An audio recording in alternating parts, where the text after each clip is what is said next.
My wife left for her mother's. But an hour later, she was in my kitchen. So I was finally at my desk, staring at the blank paper.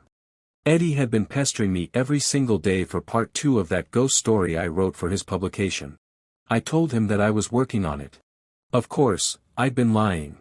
There hadn't been a day I didn't seriously consider quitting writing since the day I wrote for him.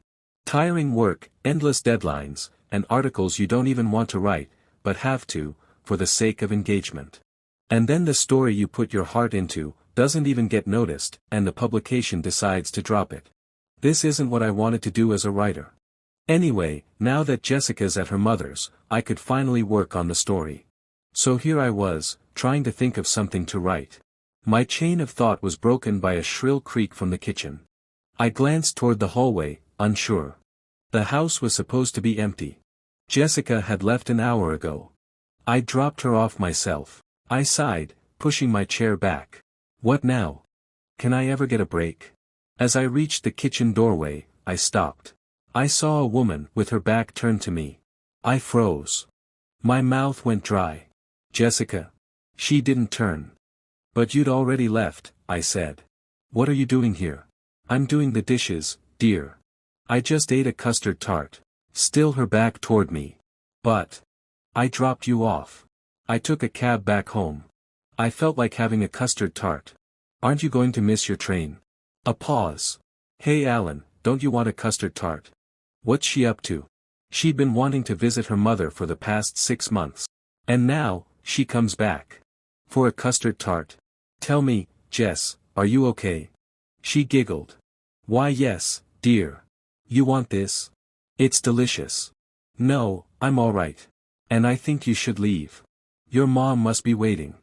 She was humming a tune I didn't recognize. No one's waiting for me. What? Alan, do you remember when we met for the first time? I stayed silent. You used to stalk me around the campus, like a bug. I used to like that too. Of course I remember all of that. But why are you bringing it up now? I miss those times. When you'd sneak into the dorm lounge just to leave flowers on my desk. When I'd wait up late to bake something sweet for you, your favorite custard tart. You always said it reminded you of home. Dead silence. I still think about that night, Alan. There was a sharp change in her voice. Like 2 people speaking together. I had almost drowned in the pool. What would have happened if you didn't save me that day? My heart skipped a beat. Jess, what are you saying? You love me, dear. Don't you? Her voice calmed again. Of course I do. Then why are you hiding things from me lately? But. I'm not hiding anything. The shrill voice returned. Don't lie. I took a step back. You didn't tell me about your rejection letter. From the Urquhart Tales. The one you really cared about, she whispered. How do you? I know, Alan. Maybe it's good to look back once in a while. Do you remember the last time we really had a conversation? I didn't have an answer. You've been working a lot, Alan.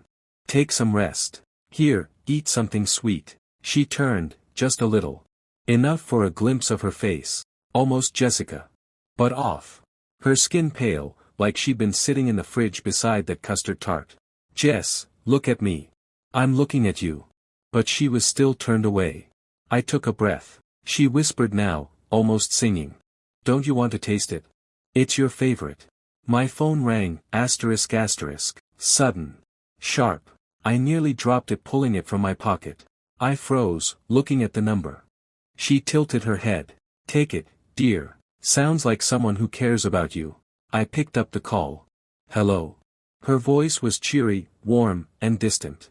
But clear. Hey honey, I reached here safely. I'll be staying for the night. There's a custard tart left for you in the fridge. Take care.